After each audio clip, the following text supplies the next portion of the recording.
Boy, oh boy, do I have a lot of information to get to today. So bear with me and go ahead and ring that notification bell, because if there's something that I don't touch on or get to in this video, it's because I already have a separate video planned to talk about those things. Now, I want to go ahead and start this video by clearing up a big rumor that is floating around out there right now. There have been several TikTok videos posted today claiming that the father, Ramon, was released on bail. That is not true. Ramon is very much still behind bars, and I don't think the people behind bars with Ramon and Christopher are going to take kindly to what they are accused of. Now, do you want to see something crazy? Ramon, the father, posted this from his business page. He was wishing everyone a Merry Christmas. Now, you look at this, it looks normal, right? What's wrong with wishing everyone a Merry Christmas? Well, the weird part is, the sick and twisted part is, that when he was wishing everyone a Merry Christmas, he already knew that his son allegedly killed Savanah and Matthew. We don't have all of the timestamps and we don't have the whole timeline laid out for us, but it appears that he posted this after he already helped his son move Savanah and Matthew's bodies. Now, one detail that was released yesterday that really confuses me is that allegedly Savanah and Matthew were killed on the 21st. So that means that for a few days there, I don't know where Matthew and Savannah's bodies were. I'm kind of assuming that they were in that house that Ramon and his son Christopher spent the holidays with these dead bodies in their house or their garage or somewhere before they winded up moving them. Now, another reason why that date is so confusing is because I thought that Savannah's family had talked to her since the 21st. But remember when I told you all that when it comes to these cases, it's important to pay attention to every little detail, but you got to be careful not to hyper-focus and get stuck on those details.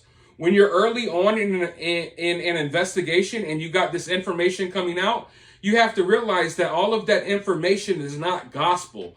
All of that information is not written in stone. So yeah, I know that there are reports that Savannah's family talked to her after the 21st, but it appears that maybe that's not, maybe they got their timelines mixed up, or maybe, law enforcement has the timeline mixed up. But as I was saying, you got to be careful not to focus too hard on these details because they're not set in stone. And everyone was focused on one detail about Savannah's cell phone being found at the apartment, but we now know that's not the case. In fact, Matthew's brother was right. I understand we've had the conversation that maybe Matthew's brother was talking too much on social media. Some people were criticizing him, saying, "Oh, you don't know what you're talking about.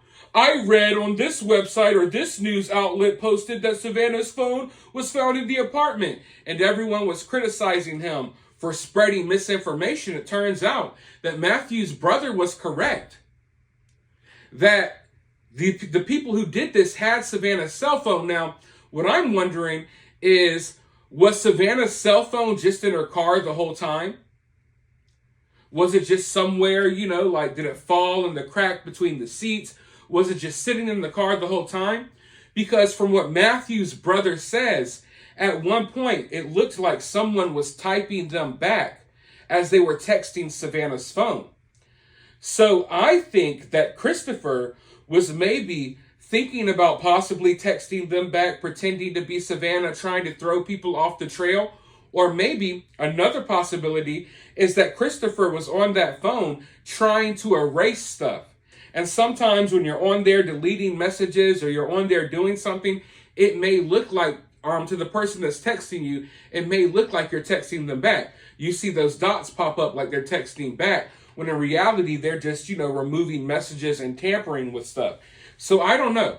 I don't know if that phone was just lost in that car and maybe Christopher had no idea the phone was in there, or if they just had Savannah's phone tampering with it the whole time. But like I said, sometimes we look at these crimes and we overestimate the criminals. We overestimate the people responsible for doing these crazy things. We always think it's an elaborate scheme. We always think that these killers are like geniuses, but often they're stupid. And at this point, we have a stupid young kid that allegedly killed these people, and he did it very sloppy. You got the cell phone in the car the whole time.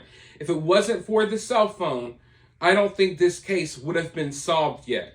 But I want to go ahead and roll this news clip. Before I do, I need a huge favor. I need you all to hit that subscribe button. I need you all to hit the like button. It's free. It takes 2 seconds. It helps my channel out a lot. And it helps me be able to sit here and record videos for you guys all day. But with that being said, I'm going to roll this news clip, and then I'll be right back with more thoughts. In the murder of a pregnant teen and her boyfriend, 19-year-old Christopher Prasardio is charged with capital murder in the deaths of 18-year-old Savanah Soto and 22-year-old Matthew Guerra. 53-year-old Raymond Prasardio is charged with abuse of a corpse, accused of trying to get rid of their bodies. The couple disappeared a day before Soto was scheduled to be induced. Police say Savanah's cell phone led to this big break. They say they were able to find it at the scene, and with the help of the Secret Service, they say it led them to information on their suspects. Ramon not talking to our cameras as he was taken to jail. You see that here. He's accused of helping his son dispose of the bodies of Soto, her unborn son Fabian, and boyfriend Matthew Guerra after they were killed. Police say the son, Christopher, is the one who killed the three during a drug deal.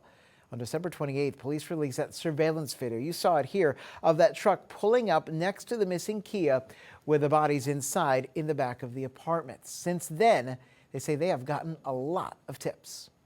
There was a lot of misinformation out there. These two individuals are the only suspects that we were looking for. They were arrested. There were many names being thrown around on the internet. Those people had nothing to do with this. We vetted them and everything. They didn't have anything to do with these murders. And now the district attorney will decide on more charges against the pair since there was the death of that unborn child. The DA, Joe Gonzalez, tells us he intends to prosecute, quote, to the fullest extent of the law. For now, the father and son remain behind bars. Bonds again raised this morning as more charges were added. They stand at $600,000 for the father and $2 million. Cell phones, man, cell phones. Cell phones are really a gift and a curse. You know what I mean? Because, you know, you always see these older people complaining about how young people are always on their cell phones. You're always on your phone. You always got the phone with you everywhere you go. But, I mean, how many crimes have been solved due to cell phones? How many people who have gone through medical emergencies are still here today because of their cell phone? That's why I say a cell phone is a gift and a curse. I understand that people are on their cell phones too much these days. But at the same time, a cell phone almost makes it to where, you know, if someone tries to kill you and you got your cell phone on you, it's going to be hard for that person to get away with the crime. You know what I mean? And you know, kids these days with the crazy stuff that's happening in school, it's like, do you feel comfortable sending your kid to school without a cell phone? I mean, I went to school without a cell phone. And I understand that kids these days are on their cell phone too much in class, but at the same time, if something crazy happens, you want them to be able to reach you or reach emergency services and things like that. But in the long run, it's kind of ironic that this small detail that was reported wrong, you know, the small detail about Savanah's phone. Oh, Savanah's phone was found at the apartment, right? That small little detail that was reported wrong, by the way, that's what was the game changer in this case. The cell phone was the game changer in this case. And listen, I remember law enforcement reported that there were, I believe they said there were no cell phones found at the scene and no weapons. I know for a fact that they said that Matthew's cell phone was not found at the scene. I'm pretty sure.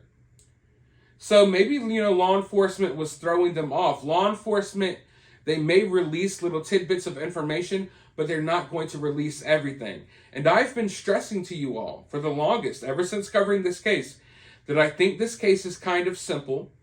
Knowing that they already had that snippet of surveillance footage, I knew they would be able to figure out who these guys were, or gals, and I knew they would be able to track them down. I'm kind of surprised that their arrest was made yesterday.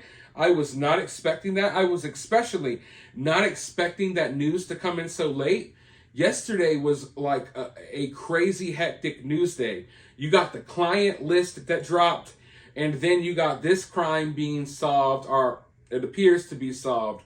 So I was like in a whirlwind of information, and I know a lot of you all were too. And if you want to know how the community feels about this situation, look no further than this picture. Someone already went to their house in the middle of the night and spray painted baby killer on their car. So the community is very upset. I mean, you got total strangers out here that don't know Savanah or Matthew, and they're really passionate and angry about what happened.